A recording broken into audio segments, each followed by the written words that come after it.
I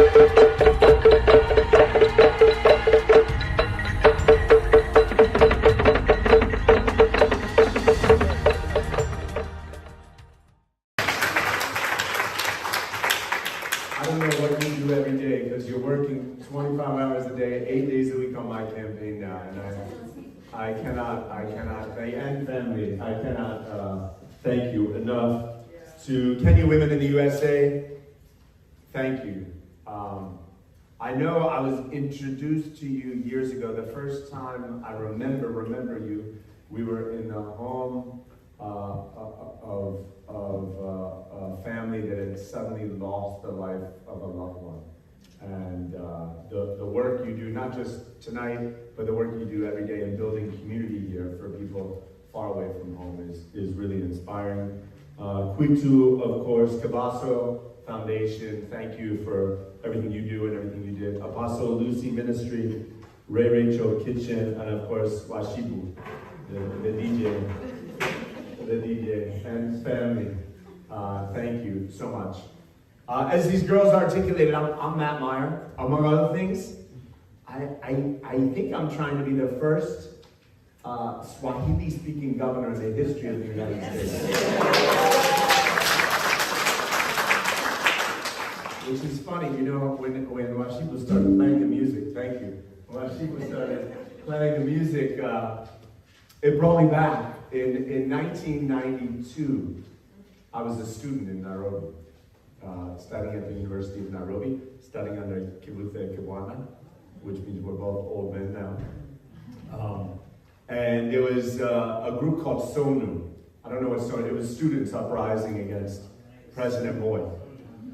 And I was very interested in politics. I think you mentioned I studied poli-sci, I worked for the Biden campaign. And they had a rally at Kamkunji in Nairobi. And everybody said, they still do rallies there, Kamkunji. They brought together my program, the study abroad, and they said absolutely no one is allowed anywhere near this rally. So if you knew me, I said, okay.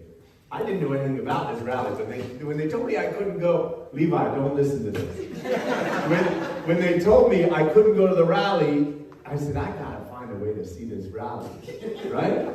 Because it bothered me, all these Americans, we go to Kenya, we take our safari, we say how nice it is, we stay in the Serena Hotel, and then we go back and say Kenya's such a beautiful country. But based on what I saw, there were really serious problems. And I wanted to see Kenyan politics. And in fact, anybody go to, I don't know if they still do this, you know Jivanji Gardens, in the middle of Nairobi, they have the People's Parliament. Has anyone ever seen that? The People's Parliament. It's like you can just walk up and say you're an MP from this area, you're a member of Parliament, and you just stand and give a speech. And there's a whole structure, and it's like, it's the coolest thing. I'm like, hey, can we do that in Rani Square? But so I go to this rally in Kamkunji, and I remember I have to apologize for my tardiness. They said it would start at, I think, 2 p.m. And I got there at, 1:30 and nobody's there. And then I waited at 2 o'clock, a few people are trickling in. And by like 4 o'clock, it starts getting going, and by 6 o'clock, the politicians we were waiting for come. And it's packed, right? And when they come, it's like I think Matiba was there, all the, I'm sure people in here can name the Martin Shikuku with his bow tie. And they'd all go up, some of them were like 80 years old, and they'd come up and music, and they'd all start dancing. And a guy next to me, it was like being at an outdoor dance party or something. And this guy next to me says, to be a politician, you really have to know how to dance. And so that's when I said I need to take my career in a different direction. This is not for me. So I also spent a few overnights at what was it called? Monarch Square. There was a various clubs, Visions, Dreams, K2, K1, Clubhouse, Choices, Kachoi, Tents, and groups. It's funny when you get like the mailers saying negative, that you're getting things in your mailbox now saying negative stuff about me. I don't know if you've seen it, like they're researching. I'm like, man, they just gotta go and find someone who is in Choices, like 25 years ago, and they'll get all the information on me that they need. They'll get all the dirt, all the skeletons. But then I came home. And it was really lonely. And I learned then that sort of something about the complexity of life and what you need in life. It's not just about putting food on the table. It's not. I had a very supportive family. It's not just about supportive family. It's really about an understanding community. And many of you in this room, and some who I know are here in spirit, like Chaff, right, the late, and so many others, provided me in support and community. For me, as a Delaware kid who came back home and found that he was lost. And so I first just want to say thank you to so many of you for providing that to me. I ended up teaching. I spent time as a diplomat in Iraq. I spent a year in Iraq, and then after a year in Iraq, they really wanted me to go to Afghanistan to do another year. I wasn't a soldier, I was in the diplomatic corps.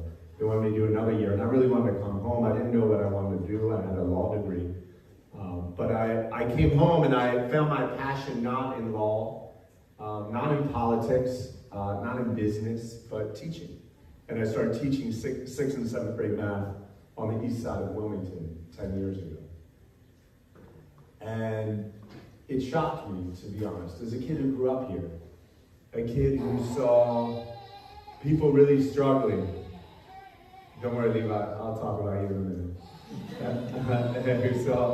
As somebody who saw communities really, really struggling, I worked in Corvocho, near Mathare in Kenya. And you see in Iraq, people really struggling to survive, and then you come back home and you see a community and neighborhoods in so much pain, where there's incredible levels of violence, where kids are not getting anything resembling a quality education. And so I really wanted to do more. And so I did something I never thought I'd do after that experience in Kampunji. And I ran for office. Luckily, when you run for county executive, there are no dance parties or anything. Or maybe I should say, unfortunately. And then I got elected. Some of you in this room were really, really important to me running. It was Mr. Amakobi. I knocked on his door. I'd known him before. We kind of lost touch. I knocked on his door in Middletown, and next thing I knew, he literally, imagine you knock on someone's door, a complete stranger, you knock at someone I know, then him and his wife were walking with me around the neighborhood. And that was sort of symbolic of the campaign, that it was one person, me, and then it was 2, and then it was 5, and then it was 10, and next thing you know, we had 20,000 people, 22,000 people voted for us to beat an incumbent who'd been in office for 12 years. And I suddenly was running the largest local government in Delaware. The second largest police force, Newcastle County Police. The 911 center, when you call 911, you're calling a facility, you have reports to me. The paramedics, 15 public libraries, including the Bear Library right down the road. Parks like Glasgow Park. Affordable housing. And we tried to think of our government in new ways. Tried to take everything I learned from my experiences as a teacher, but also in Kenya and Iraq, and tried to build community. We tried to include people like never before. In 2016, when Trump was elected, was the same time I was elected. We immediately signed an executive order that we're going to protect communities, that there's craziness going on in Washington, but we're going to be different here in Newcastle County. We're going to say that we are a community here. Our police is not going to be used to go around, look around, and arrest undocumented people. However, whichever way you found yourself here, you have a right to education, you have a right to housing, you have a right to health care, and we're going to do everything we can to make sure you have an equal opportunity to access the American dream. When COVID struck, and everybody said, remember it was an invisible virus and nobody knew where it was, I became obsessed with finding testing, COVID tests. There's got to be a way for us to get testing. And at the time, you might remember in China and in South Korea, they were doing testing. So we joke about it now that our staff, we were up in the middle of the night trying to communicate with Korean testing providers Everybody was saying, every state was saying there's no tests everywhere. President Trump was saying there's no tests. And we found a testing provider, not in Seoul, South Korea, or in Shanghai, but in San Diego, California, called Curative. And we brought them to Delaware. And we were the first state in the country to have fast, free, open to everyone, oral tests that were quick. It took less than 10 minutes. We, starting in May of 2020, within 2 months of the virus being identified here, we had test sites across our county. They expanded them across the state. It was a model for the country. And keep in mind, in the county, we don't even do public health. We don't even do public health. We just felt like there was a way as human beings, based on what I saw in my experience as human beings, these are problems in America that we can solve and we can solve together. So the more that we've done this, we've said that there's no problem in Little Delaware that we cannot solve together. We are gifted here. We are gifted here. It's amazing to me that so many Kenyans, a place that I love, that I've grown to love. I'll tell you story upon story where Kenyans literally saved my life in the middle of villages, in the middle of nowhere, where me as a 22-year-old kid had no business going, right? And as you know, you show up in a village, people open their doors as a visitor. Hospitality and kindness. And I'm thinking, how do we make some of that here? Maybe not in terms of, we can try in terms of the culture, but especially in terms of our policy. To say that, hey, if you're from anywhere in the world, and you want to come and work hard, you want an opportunity, a true American dream, how do we make Delaware the place, right? How do we say that if you wanted to reference some of the questions, if you want to go to college, that's great. But we have a huge shortage of welders. I'm hearing when I go and talk to any blue-collar trade, they're saying welders, carpenters, these basic trades. There's no one. They'll hire anyone. They'll hire unskilled people, which they normally wouldn't do, just because there are no training programs. How do we develop to make sure, what if we make this the hub of welders, right? And we say, we're going to have the best welding training school in the country here in Delaware. We have the seeds of it with something called the Delaware Skills Center. It just needs additional investment. And with that investment, there'll be a tremendous return to us and a return to our kids. So 2 years ago, I started to think about running for governor. And people said I didn't have a shot. The next person was chosen, right? The lieutenant governor was chosen to be the next person. It wasn't me. And that was it. Based on what I saw in Kampunji, and the rally that I wasn't supposed to go to, I knew I couldn't dance my way to being governor, but I could bring people together, and we could work hard, and we could develop a vision for the state that wasn't really about me, that wasn't about the lieutenant governor, but it's really about all of us, and the future, the shared future that we want. How do we serve together to solve the problems that are in front of us? We have the affordability of healthcare in Delaware is among the worst in the country, right? The worst in the country. The affordability of our housing. I actually wasn't born in Delaware. I know many people in here were not born in Delaware. I was not either. I was not born in Delaware. I was born in Michigan. My parents, when I was about Levi's age, he's 6 months. When I was about his age, my parents chose to move here to Delaware. And they chose Delaware because housing was affordable. Their cost of living is low. Go to New Jersey, right? Forget about it, right? But the affordability of housing is less affordable today than it's ever been in my lifetime in Delaware.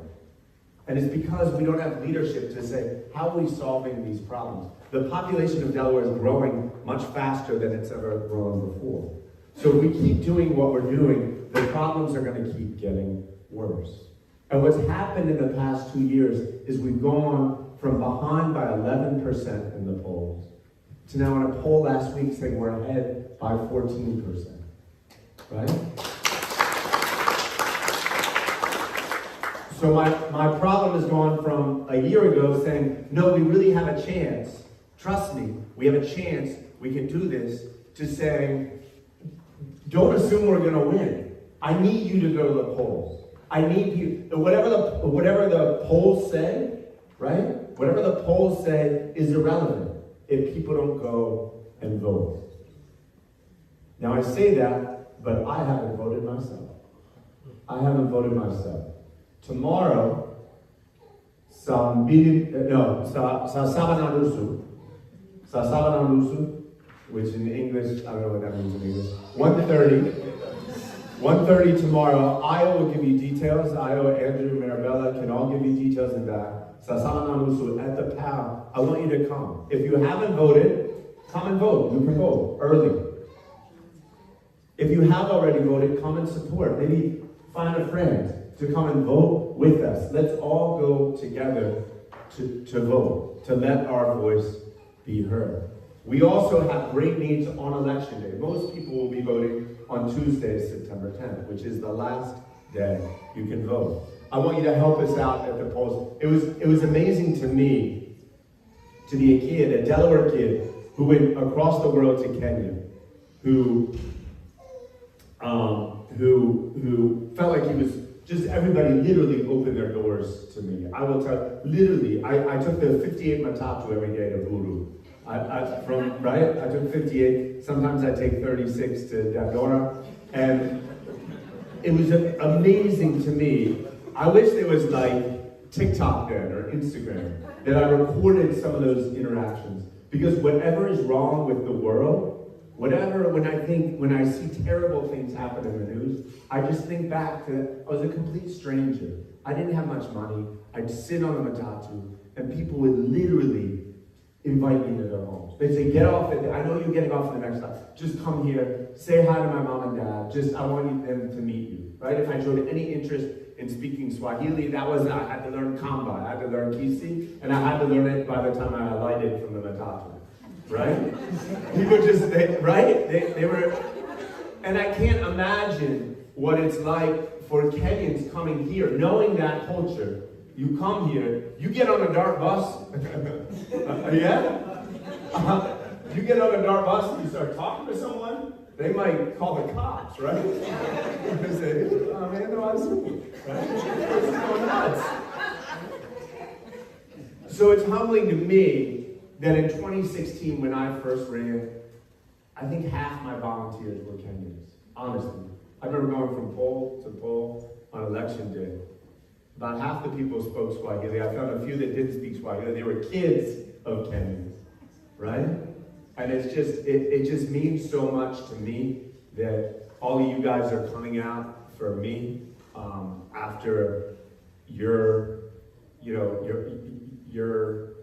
countrymen and women. I feel like I've done so much for my life and for learning and understanding.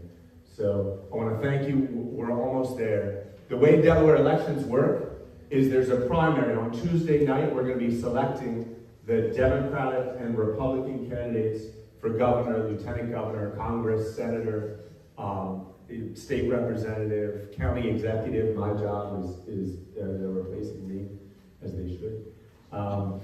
And then there's another general election in November. But because Delaware, as you might know, is considered a blue state, right? It's overwhelmingly Democratic. Effectively, the election is Tuesday night. Whoever wins the Democratic primary on Tuesday night has a better than 98% chance of being the next governor of the state of Delaware. So I need us to push, and I need us to make it there. Before I close, let me just cover some of the things that were talked about, make sure I address.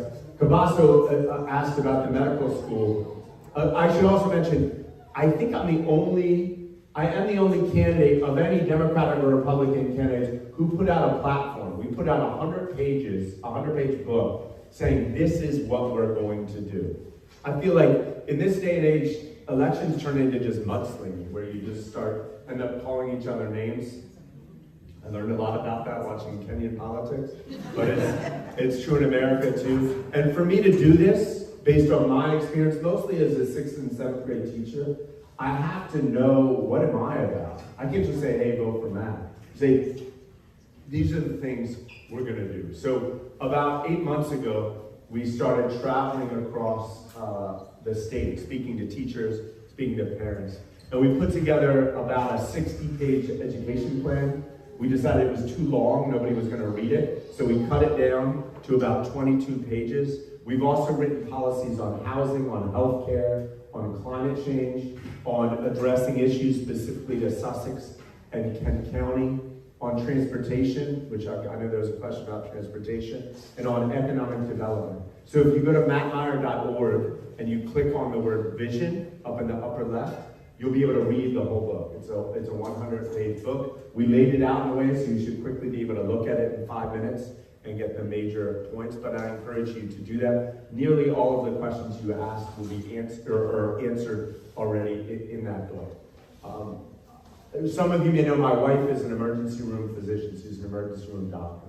It is so hard for us to attract high-quality doctors, both physical care doctors and also mental health physicians here in Delaware. One reason for that is our best and our brightest, when they go to school here and they want to be physicians, by definition, they can go to University of Delaware or Delaware State, but they have to leave the state to get their medical degree. And so, as Cabasso said, we're one of 4 states in the country without a medical school. I wrote an opinion piece in Delaware Online 2 years ago saying that needs to change, and it's part of our platform. We're committed to saying in Delaware there needs to be a medical school. So if your children or my children want to be medical doctors, they can do their entire schooling here in Delaware and go directly to a hospital in Delaware, get their training and practice in Delaware. That's a long-term solution to a very immediate problem. I joke with my wife, sometimes you can imagine with Levi, we're having conversations at 2:30, 3 in the morning, talking about Levi and his future. What's his world going to look like? This is a kid that's going to, likely, God willing, going to be around in the year 2100, right? What's our country going to look like? What's our world going to look like? What's our state going to look like? But the more I think about it, I think, well, we got to solve problems now. We got to solve problems now. There are literally neighborhoods here where there are shootings, where kids, 13, 14-year-olds are taking guns and shooting each other. There are areas in our state where you have to wait 6 months or more to get a medical appointment. My wife, who works in the emergency room, last week, she was there at Christiana Care, and there were over 80 people waiting in the emergency room. Most of those people didn't need to be in the emergency room. If they had a primary care physician, the problem that they had, it would have been addressed long before they ever made it to the emergency room. So, Cabasso, thanks for the question. It's something that's part of our policy. In terms of questions about undocumented individuals, I think immigration policy in our country is a mess right now. I'm tempted to get political and blame it all on Republicans, which I kind of believe in, actually. I think that we have a diverse community. America is a diverse place. We need to make rules, right? We can't just let everybody in our country. That's not safe. We need to make rules. I personally don't think in 2024 those rules should be based on what country you come from. I don't think if you happen to be born in Kenya and somebody else happened to be born in Canada, that doesn't mean that the person from Canada is likely to be more successful in America than the person from Kenya. In any other setting, we call that racism, right? But our immigration policy is just like, oh, we treat every country differently based on the name on the front of your passport. So my belief as county executive and as governor will be to include people. Part of our policy is creating an office of new Americans. One thing I found as county executive is that many people who were born or grew up in foreign cultures, their interactions with government are different than here. I know in Kenya, when it was at night and I was walking home from the tents in Buru, and if we saw a Kenyan police officer anywhere close, we would go running in the other direction, right? They were not your friends. They called them Kawakora and uniform, right? No offense if anyone's Kenyan police, I'm not no bias, no hate. I remember, anyway, fine, as long as I'm on this tangent, a cousin of a friend of mine, I worked with him in Manari, he had a cousin who was a Kenyan police officer, a traffic cop on Thika Road. This is before, I don't know if you've been there recently, Thika Road doesn't look like Thika Road anymore. This is like the old Thika Road where you wait for an hour and a half to move, half a kilometer. And he apparently, his cousin got a promotion to a job that I think paid him 40% more, like to be the supervisor of the traffic police officers, and he refused the promotion because he'd make less money. Right? Right? So it's different. So based on that experience, and also some of what I saw in Iraq, and a lot of what I saw as county executive, were people not just from Kenya, but from a variety of countries across the world, just they're not getting the benefits of America the way they should. There's small business lending programs that a lot of small business owners don't have access to because they don't understand the system here. Some people, they're not setting up their companies right, not because they're trying to do anything wrong, but they just don't understand the system. So we're going to set up something called an Office of New Americans to assist in the governor's office, to assist immigrant communities across Delaware. I want to be the number one place that if you have a cousin, or your friends, your neighbors have a cousin, a friend, a classmate who you grew up with anywhere in the world, and they want to come to America, right? You'll say, it's not just America. Delaware is the place you come to achieve your American dream. If you do that, imagine the talent and the, I'm so sorry, I have to interrupt because I did ask a question around that. And only because I know it's been built what the president did with the, I think the Council of African Diaspora that was started recently. So I'm very curious, this office that you're opening, from a representation perspective, will that be mainly diaspora? Or are you looking at, what is that demographic looking like? Because many times we say we're going to open an office for something. For me, what was started with the president, the Council for African Diaspora, it's not really representative of diaspora, so it's a little bit confusing when you start finding out, okay, you're trying to work with diaspora in terms of policy and all that. How do you ensure that their voices are being heard? Okay, it's a great question. The challenge of an office like this is that, first of all, it's not just for Kenya. It's not just for Africa. It's actually for anyone from any immigrant community around the world. Delaware has immigrants from close to every country in the world. So making it representative is really challenging. What we're going to do is we're going to staff it with individuals from immigrant communities, a diverse group, but obviously not from every immigrant community, otherwise it would have to have 200 people in it. But then we're going to put together committees, because for me it's also two-way, right? It's not just it's about making sure that immigrant communities in Delaware are getting the full fruits of Delaware, but it's also saying to each of you, who are the people in contact you have back home that can benefit Delaware, right? We have one of the best ports in the world, the Port of Wilmington, right? My guess is if we went to immigrant communities, we were at India Fest this afternoon at University of Delaware. They filled the Carpenter Center where University of Delaware plays basketball. There were maybe 4,000 people there, right? If we can leverage that, if we can leverage the Kenyan community, the Nigerian community, if we can be organized and say, how do we all work together? Because you're Kenyans, yes, but you're also Delawareans now. And how do we work together in ways that benefit? We have a huge agricultural economy here, right? There's a huge agriculture there. I've seen those flower farms in Naivasha. I've been to the Madani farms in Kericho, thank you. Kericho Tea Hotel. We've seen, there are opportunities there. So in terms of making it, I'll work with you and I'll work with the community to make sure we have people that are truly representing. But imagine, like from the Kenyans, we'll put together a committee and see what the committee can think of for ways that Delaware can work directly with the Kenyan community that's living here and also the Kenyan community back home. What I don't want, I was a diplomat in Iraq, and one of my jobs as a diplomat in Iraq was there was all these delegations of American senators and congresspeople to come and see what was going on, and they were largely a waste of money and a waste of time. They came and there was all this talk, and then nothing actually happened. People know me and watch how we operate the county. I want to make sure it's a group that actually results in action for people. Good, thank you. Let me address two other things that I'm happy to take up just because they were mentioned. There was a discussion of, Ruth mentioned solar energy and apprenticeships in solar energy. There's a whole section of our platform about green jobs. How many people heard of green jobs?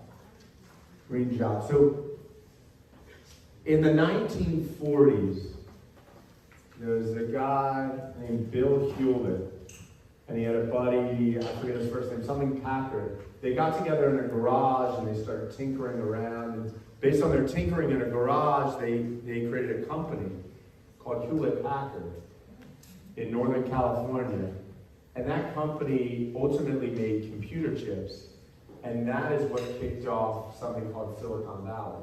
The economy was changing, right? At the time, if you think about what was going on in the economy in the 1940s and two guys like tinkering in a garage, to think that would create a multi-billion-dollar economy is crazy to think about. In the same way today, our economy is changing and is moving towards a green economy. I really think in 10, 20, 30 years, the cars we drive, the way, what fuels our electricity, it's all changing. It's all going to be very different. Solar is part of it. Wind is part of it. Hydrogen is part of it. Just like Silicon Valley, Northern California, was created as the epicenter of our economy, really in our country, in our world, because those two individuals created this thing. We need to think about how Delaware can be that place for green jobs. How do we look at things like solar, wind power, hydrogen, not just as things that, oh, that's nice, the climate is in trouble and we need to do something, which it is, but also as a huge economic opportunity. Every month, I imagine every month, just about every family here sends money to Delmarva Power, right? Just about every month, every family sends money to Delmarva Power all across our state.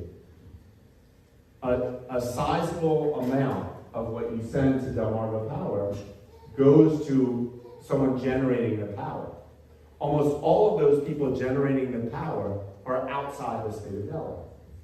It's tens of millions of dollars every month that you're working hard and you're making, that Delawareans are working, that leaves the state of Delaware. Imagine if we could keep that here. Imagine if the sun generated the power, and instead of paying some group in Pennsylvania, which was pulling up natural gas from the ground, we're in Texas, or in Iran, or Iraq, or Saudi Arabia. Instead, we're paying the Delaware group to get solar, or wind, or hydrogen. Our plan includes making investments to make sure that we're building those companies here. Because if we're successful, not only will we be selling power to other Delawareans, but we'll be selling power to Pennsylvanians, to Marylanders, to New Jersey. We can actually start exporting power and imagine the tremendous economic benefit to our state. So I appreciate that. The last thing I wanted to mention, transportation. Oh wait, why don't I talk about, Patricia, you talked about seniors. Where's Patricia?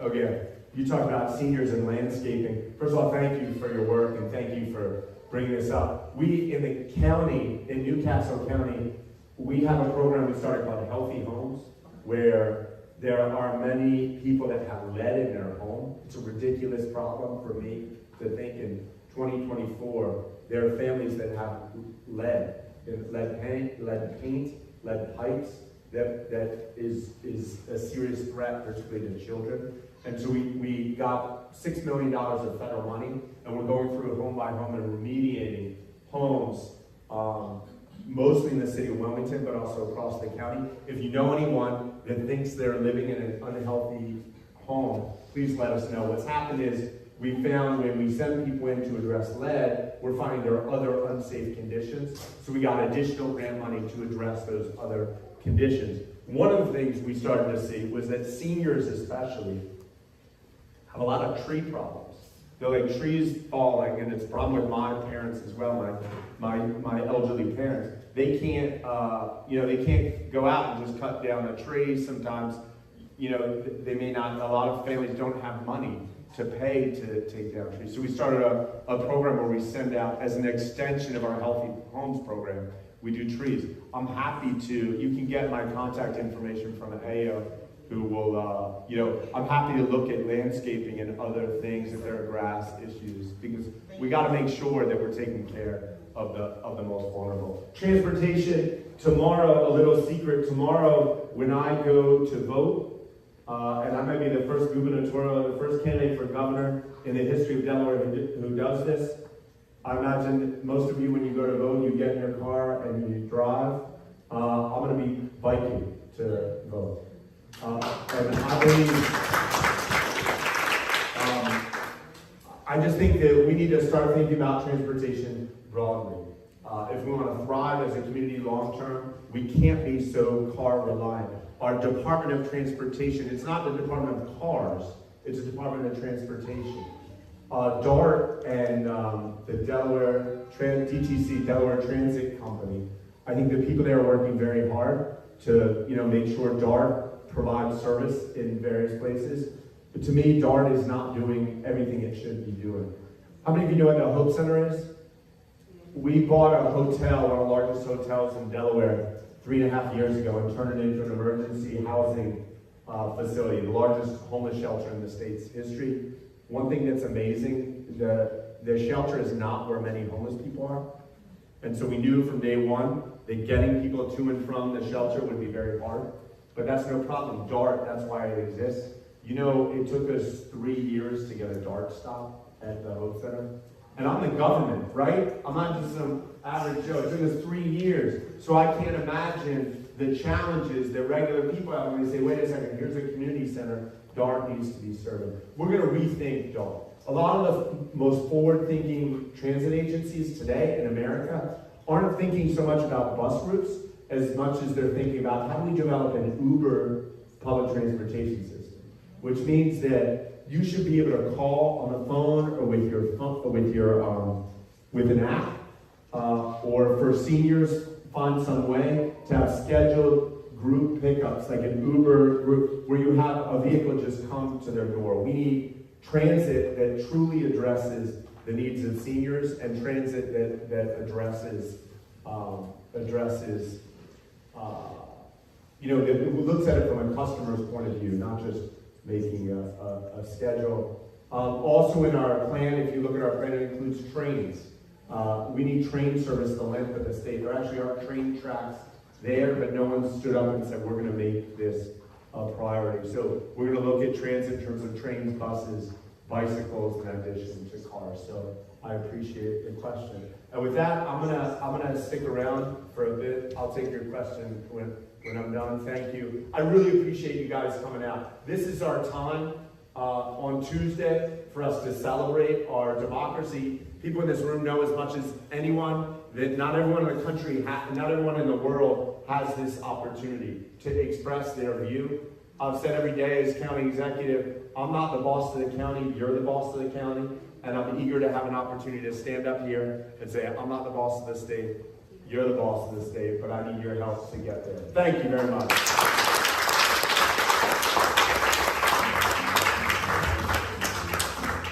As always, Mark Meyers knows something to do. He did it. So I don't know whether you have watched the video that is running on TV.